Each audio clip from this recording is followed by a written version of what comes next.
Then IOC എന്ന് പറഞ്ഞാൽ immediate cancel എന്നുള്ളത്.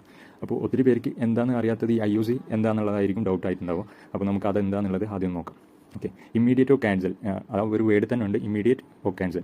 ക്വിക്കായിട്ട് ആ ഒരു മൊമെൻറ്റിൽ അത് എക്സിക്യൂട്ട് ചെയ്യുക, ഒരു ഓർഡർ എക്സിക്യൂട്ട് ചെയ്യുക, ഇല്ല എന്നുണ്ടെങ്കിൽ ആ ഒരു ഓർഡറിനെ ക്യാൻസൽ ചെയ്യും. അപ്പോൾ നമ്മളൊരു മാർക്കറ്റിലോട്ട് ഒരു ഓർഡർ പ്ലേസ് ചെയ്ത് കഴിഞ്ഞാൽ ആ ഒരു മൊമെൻറ്റിൽ ആ ഒരു ഓർഡറിനെ മാർക്കറ്റും ബ്രോക്കർക്ക് എക്സിക്യൂട്ട് ചെയ്യാൻ കഴിഞ്ഞിട്ടില്ല എന്നുണ്ടെങ്കിൽ ആ ഒരു ഓർഡർ ഓട്ടോമാറ്റിക്കലി ക്യാൻസൽ ആയിട്ട് പോകും. ഓക്കെ, അപ്പോൾ ഒരു റിയൽ മാർക്കറ്റ് ഒരു ഉദാഹരണം വെച്ച് പറയുകയാണെന്നുണ്ടെങ്കിൽ ഇപ്പോൾ ഇൻവോസ് 1400 വിചാരിക്കുക. ഞാനിവിടെ ഒരു 1000 ക്വാണ്ടിറ്റി ബൈ ചെയ്യാൻ വേണ്ടിയിട്ടുള്ള ഒരു ഓർഡർ പ്ലേസ് ചെയ്തു. സോ ആ ഒരു മൊമെൻറ്റിൽ മാർക്കറ്റിൽ അത്രയും ക്വാണ്ടിറ്റി ആരും സെല് ചെയ്യുന്നില്ല.